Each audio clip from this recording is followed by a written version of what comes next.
Hey, good morning. What time is it? It's like 3:30. Day is already halfway gone, but I thought I would just take you through my day right now.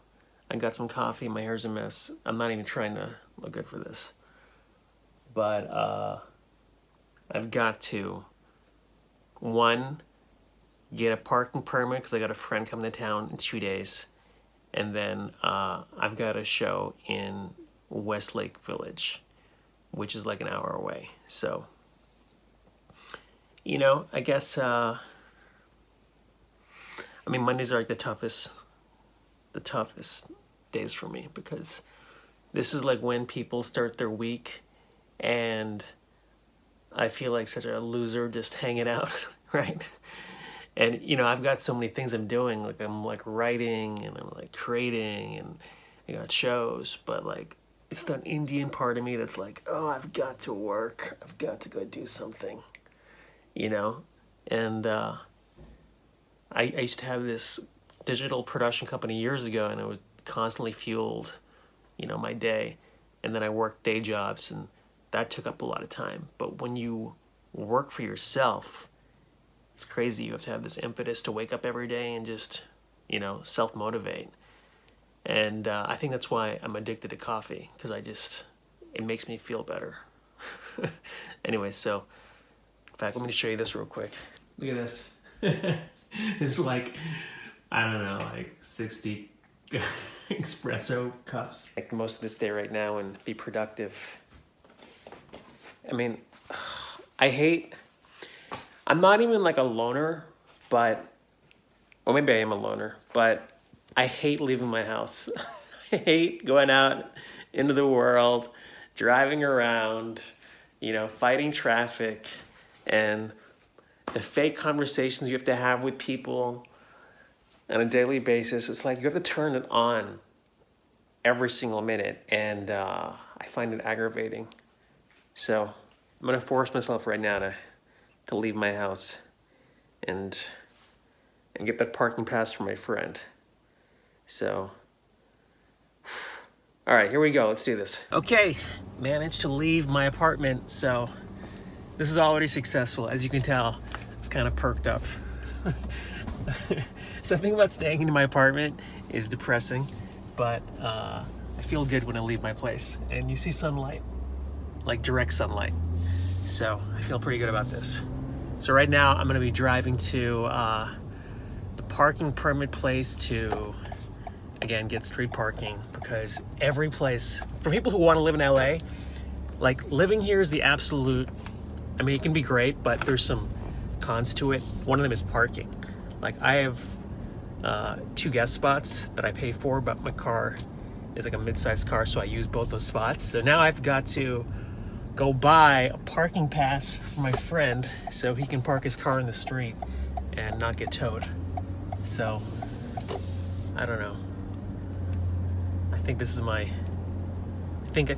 being a good friend is something which I'm proud of being. Like if I'm your friend, I will try to help you as much as possible. If I'm not your friend, guess what? I don't give a shit. You're out of my life. There was a time in my life where auditioning was such a big part of it, where I was like, oh, I gotta go to my print auditions and commercial auditions. This year has been really slow, which is fine. And I haven't even tried to like pick it up, get a new agent, because I really don't like driving around town. Like to get these auditions, people are like, oh man, it's so easy. You show up and you audition and you leave. It's not that easy. It takes literally like sometimes 2 to 3 hours to get the audition, come back. You got to prepare. You got to get dressed up. Okay, I got to hold my phone like this because there's a police SUV right in front of me, and I'm pretty sure you can't text while you're driving, which means that I'm almost positive you can't vlog while you're driving. It's probably a ticket of some sort. So unless the police officer is vlogging too, which is highly possible because I'm living in Los Angeles. Sometimes I wonder if I even fit in anymore in LA, because I've tried so hard to just surrender to everything, and I don't know if that's gonna work in LA. I feel like you've got to be somewhat aggressive. Everything you do, whether it's acting or writing, or you have to be networking constantly, and it's like an egocentric business. There's no way around that. You have to be constantly putting yourself out there, and I don't think I have that like I used to when I was 25 years old. Like, I'm totally content, as you could see, writing in my room and buying coffee and I don't know, playing with my brother's dog. There it is, West Hollywood City Hall. A beautiful building. This is where I'm gonna get my permit. Man, it looks like a sterile, dry place where I want to kill myself, but let's go in there. All right, mission accomplished. I got my parking pass. I'll show it to you in the car. But this is actually one of my favorite places to go to. It's Earth Cafe. I go there, I get my shake there. It's kind of a rip-off, it's like $10 for a shake, but it makes me feel happy, so I get it.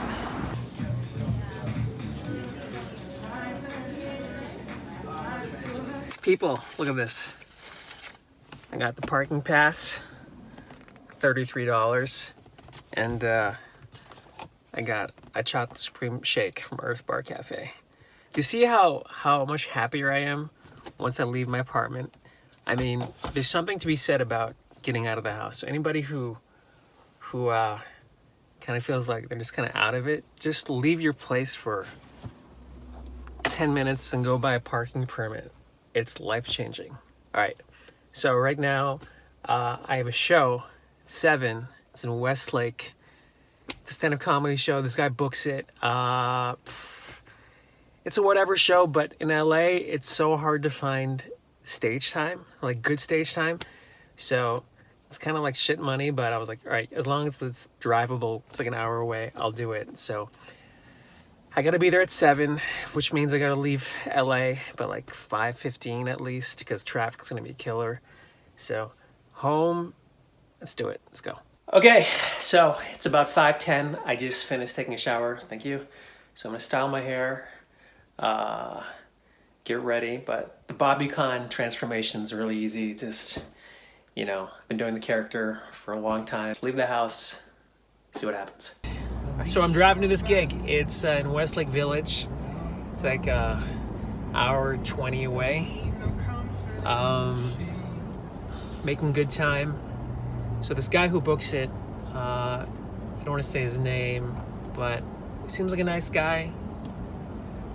Heavily underpaid for this gig. It's a benefit for like cancer survivors or something, which means I gotta be totally clean. Fortunately, I try to write clean material, so that way I'm never in a box where I've gotta only do dirty shows. So my act's generally PG, but I'm excited. Stand-up comedy always makes me feel better. Just the live performance of it, being in front of an audience. And look, I'll tell you, LA comedy sucks. It blows. Like, the rooms there, unless you're in like one of the major clubs and doing like weekend spots, it's a tough town to develop and get better. So I'm really lucky because one of my friends, Darren, got me in with this guy, and now I get like 1 or 2 spots a month where I can do like over 10 minutes, which is a big deal in LA as a comedian. So point of this is the grind never stops. I'm hoping that next 6 months I can kind of phase this out and be in a different place, whatever that may entail. But for now, I've got to just hit the road, make sure that I'm well prepared. Like, every time I'm driving to these road gigs, I try to just make sure I've got an agenda. Like, I'm gonna do my act, but I've got XYZ new material to try out, and just keep building my act like a snowball, right? So I try to be very precise about my act and just get better and better. And the Bobby Khan persona, I mean, again, I kind of touched upon this earlier, but it's something I've been doing for a long time. But to evolve that into a comedy act, it's a whole different beast. Let me tell you, it's not just an accent. There's great jokes behind it. You know, I try to make a through line, different topics, etc., etc. So that's a work in progress, which I don't think it'll ever stop. I think I'm always learning and discovering new things. And it's funny, like when I was doing stand-up as myself and I'd have a bad show, I could kind of judo it and kind of like shift the energy and kind of play it off and get the audience back. When I have a bad set as Bobby Khan, I'm trapped in this character. Like people think I'm actually Bobby Khan. So hopefully, for the most part, it's been pretty good responses, but my God, when Bobby Khan has a bad set, it's a bad set. But I feel good about tonight. Generally, I've done these cancer shows and they're really nice audiences. So, made it to the show, about to go in. You know what kind of bugs me about this whole thing is, this is a show for cancer survivors, and I'm thinking about material and the booker and how much they're getting paid for this. It's like, these guys have cancer. Like my problems are so stupid compared to what these people are going through. But like, again, showbiz makes you like crazy. It makes you insane. I know so many actors in Los Angeles, and like they're operating on like another spectrum, like the way they think about me first, and I'm guilty of that too. So I'm actually glad I'm doing this show because at least I have some perspective for the next 2 hours of life and how I guess trivial everything else is. So I'm gonna put on my Bobby Khan stuff, which is literally just me putting on glasses and a bandana and just have a good show and maybe get some food afterwards. Crazy diets here in America. She goes, I don't eat, I'm vegan, no gluten, sugar, dairy, meat. I was like, yeah, we people like that in India. They're called starving, okay? So please. So I just got off stage about, I don't know, 20 minutes ago. It was a good set. I mean, they were really nice people, but just drove like an hour to do like 10 minutes. Literally, it was 10 minutes set. I was like, God, this is why I drove all the way here to do 10 minutes? You gotta be kidding me. But I think this is part of doing stand-up, which never stops. You have to keep, you know. Oh, by the way, I did so many new jokes. I just mixed it in, and some worked, some didn't. So you got to take the victories. And again, I got to remember that this is helping people who are struggling with cancer. So I felt good about that. Now I have to drive home. Yay. Well, I just got home. I think I'm going to shut everything down, call it a night. I'm tired. I usually meditate like twice a day. I started meditating like when I was like 30, 31. When I was having a tough time. But I didn't meditate this afternoon, so now I'm just like in my head. Literally, I drove home, and the whole time I was thinking, am I delusional? Like, I still have, I'm doing comedy like 20, 21 years, and I still think like I'm not good enough. I'm like, God, like what am I doing with my life?